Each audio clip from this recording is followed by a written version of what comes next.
Bueno, en este video lo que voy a hacer es que voy a analizar un comentario que me hizo un físico o alguien que se dice que es físico respecto a mi teoría de la objetividad del tiempo y del espacio, ¿cierto?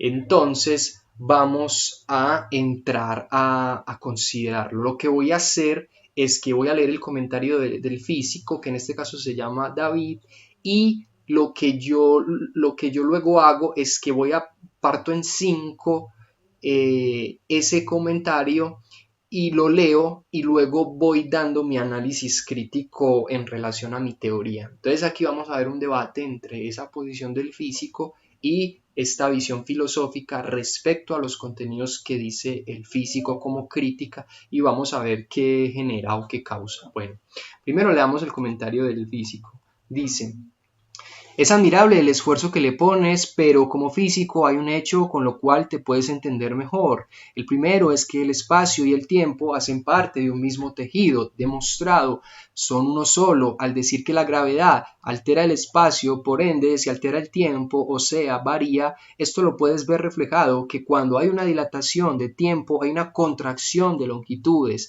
Es compararlo con el transcurso de un reloj. Para ti siempre va a ser igual, pero no lo puedes ver cómo varía si no estás en otro observador. Ahí puedes ver los efectos de la dilatación, por ende cada punto del espacio-tiempo va a ser diferente, pero por eso hay que hacer correcciones relativistas entre un teléfono y un satélite, porque la deformación espacio-tiempo es mayor al estar nosotros sobre la Tierra que el satélite en el espacio. Lo que tú dices podría ser si el espacio fuera homogéneo y uniforme, el cual no lo es. Además, te recomiendo entender como tal que nuestro concepto de medida de tiempo es una medida totalmente diferente y no se sabe si existe del flujo del tiempo.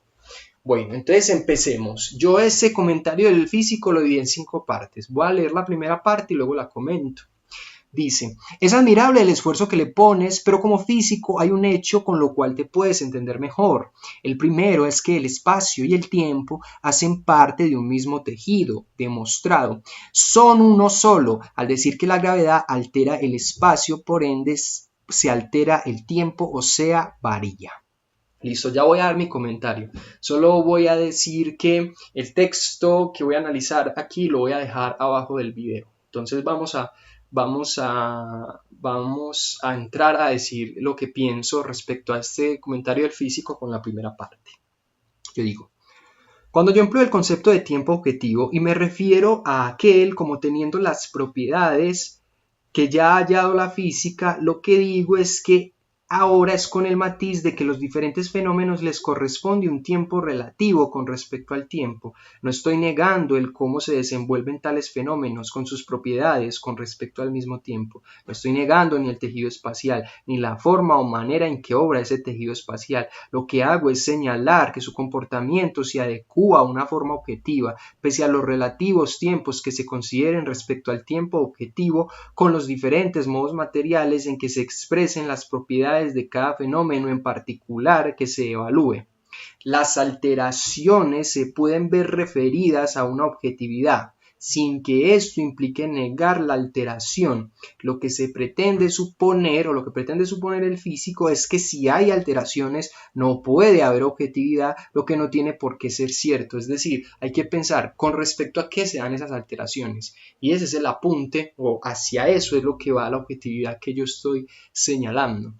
O sea, algo se altera con respecto a qué. No se puede alterar con respecto a la nada, por decirlo así, o a su mera variación, sino que se altera con respecto a una objetividad para poder señalar aquello como alterado, ¿cierto?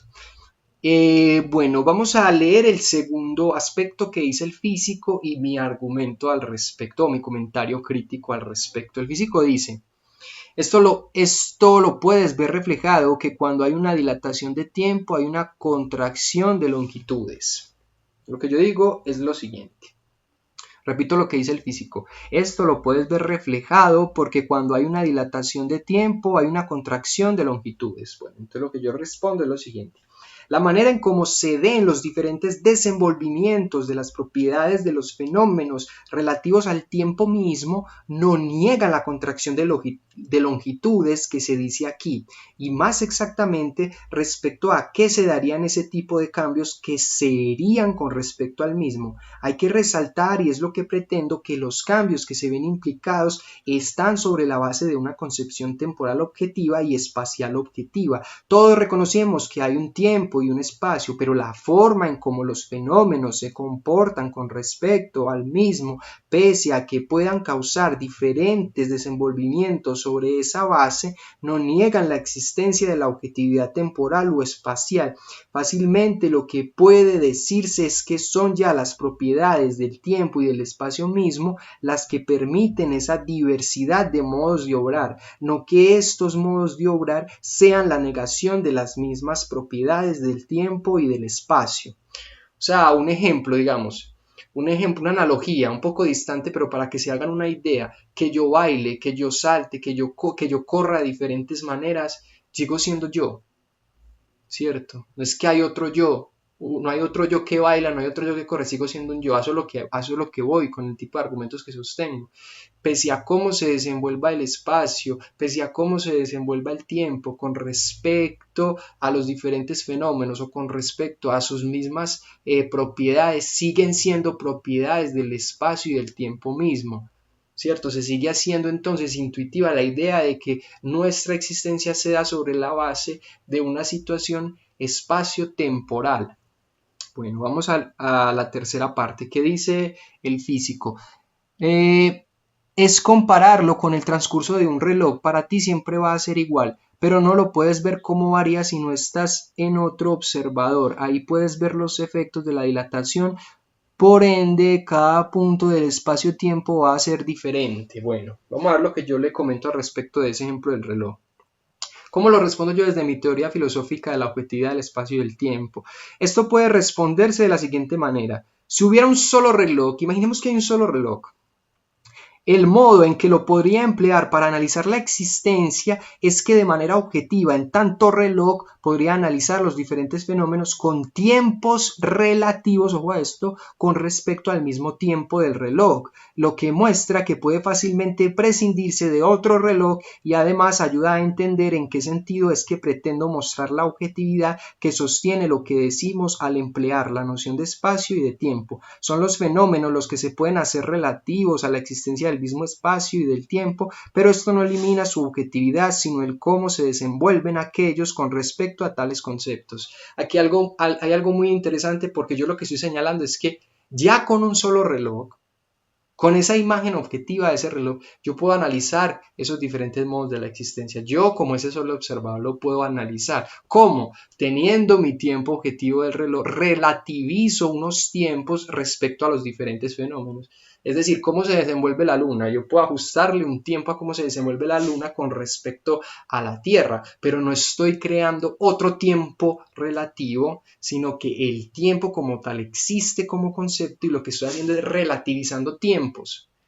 Cómo se comporta un tiempo de un reloj que esté cerca a la Tierra respecto al tiempo en que se comporta un reloj que esté en la Luna respecto a ese tiempo mismo. Miren que aquí no necesito otro observador, sino que yo desde mi situación pude analizarlo mostrando que hay un carácter objetivo y mostrando que se mantiene esa situación de relatividad y no la estoy negando. Es decir, este enfoque filosófico no niega ese descubrimiento, sino que lo ajusta para mostrar que el tiempo es objetivo, sino que sus propiedades son las que se pueden hacer relativas con respecto a los diferentes fenómenos en los que esté en relación.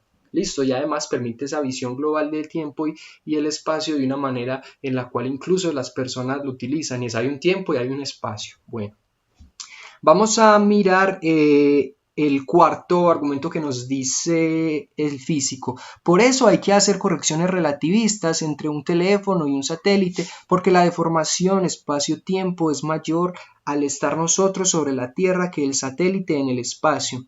Lo que tú dices podría ser si el espacio fuera homogéneo y uniforme, el cual no lo es. Bueno, vamos a ver mi respuesta a ese cuarto comentario o crítica que me hace el físico respecto a mi teoría. Lo que yo le voy a decir es lo siguiente. Una de las cosas que no se está notando en este argumento es que ya la deformación que se dice del espacio y del tiempo supone un espacio y un tiempo el cual va a poder ser deformado. Es decir, pese a